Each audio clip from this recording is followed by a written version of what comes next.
I'm usually quite a positive person on this channel, unless I'm being forced to play through terrible DOS games. But even the most zealous of retro gaming fans have to acknowledge that there are downsides to these past titles. So let's talk about a few of them that annoy me.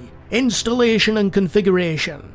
While certain publishers, platforms, and unpaid retro gaming community heroes have made this much simpler than it was in the past, there's no getting away from the fact that most of the titles that are distributed digitally are emulated, and require additional tweaks on top of that. Whether it's a simple thing like fixing the aspect ratio, or changing the OPL music to MIDI, or a more complex endeavour like changing the emulator or version of the game. For a lot of the more convenient downloadable titles, there still remains that hurdle to leap over before everything is just how you want it, and that takes more effort than the built-in options menus of modern games. If you're going the old school route and making your own DOS gaming folder, it becomes even more complex, with the creation of individual config files and auto-exec commands, and a series of installation steps for each game in question. Compared to console ROMs or more recent titles, DOS games are finicky, and need that extra TLC in order to be played how you want. Most users don't mind the legwork, because they know it's a superior gaming experience at the end of the day. But it is there. Frame rates. Lots of movies use roughly 24 frames a second as standard. In the UK, you'll see a lot of TV at 30 frames a second.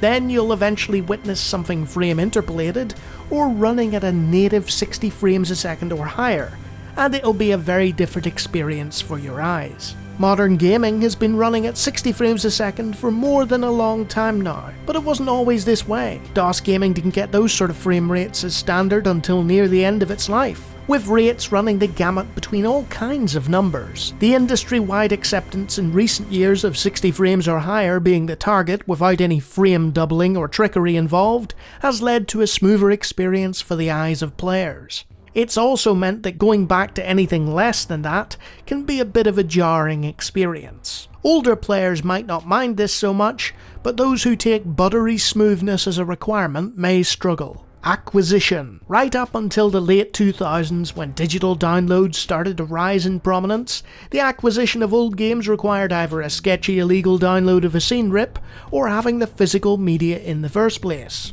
If you weren't in either of those positions, then you'd have to buy it second hand, and hope the price hadn't been inflated a stupid amount due to collectors. One thing that the combination of digital storefronts and always online computing has ushered in is the ability to easily buy games of the past. But sadly, due to licensing issues, this only applies to a small subsection of the thousands of DOS games produced. There are other ways to acquire these missing masterworks, but again, it's not legal.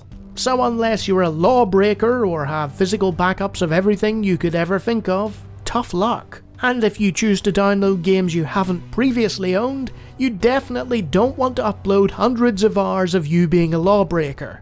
That would be a foolish mistake. Portability. With the upcoming Steam Deck and a general move away from fixed positions for PC gaming in the form of big beige boxes. What's up?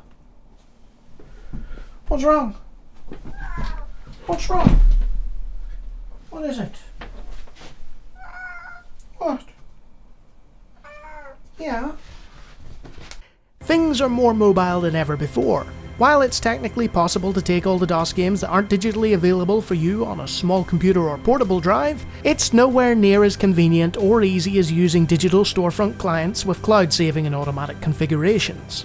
Or you could just ignore both those options and stubbornly cart around a desktop gaming PC under your massive arm until you find a suitable power outlet. Who am I to judge? Multiplayer. There are a handful of exceptions to the rule, but generally speaking, the vast majority of multiplayer DOS games are dead.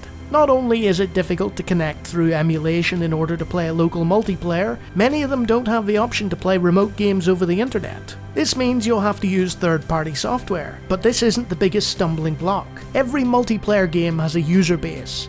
Eventually, most of these people will move on to other multiplayer games. The base number peaked in the 80s or 90s for these titles, meaning that the ones left still playing it are either a vanishingly small number or so obsessed with the title that they'll likely annihilate you in-game, assuming you can even find them. This isn't a problem that's exclusive to older titles, but the older the title, the more prevalent this issue becomes. and DOS gaming is old now.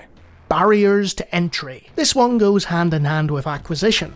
Unless you're using native hardware, a DOS variant, or an FPGA system, there's only a handful of ways to play DOS games. Most users won't have MS-DOS installed, or a computer from the 90s for that matter. They won't have bought an FPGA board, and they won't have gone to the trouble of installing a DOS variant. Each of these tasks presents a series of technical hurdles for the average user to overcome in order to play the games of the past. Emulation is the easiest way to go, but even then the most popular emulator of DOS games has no front end. The command line, or the installation and subsequent learning of the ins and outs of a front end, coupled with the learning about cycles counts and configuration files, means that there's far more barriers of entry than if someone just wanted to play a modern game or emulate a console game. Sure, Steam and GOG have collectively made it that bit easier for people who don't want to muck around with the above, but even their releases aren't guaranteed to work. This additional layer of complexity to the average user is often looked down upon by purists and gatekeepers, but I applaud efforts by archivists to provide pre-built front ends, so that more people can revisit their favourite gaming era. I dream of a distant future, where a dedicated team has made an engine that can dispense with all emulation and provide instant access to abandoned games of the past, but with all the technical enhancements and ease of the present, so that they may never be forgotten, and so that future generations can discover for themselves how great these decades of the past once were. But in the meantime, it's all about delayed gratification and putting in that little bit of effort to overcome a handful of downsides.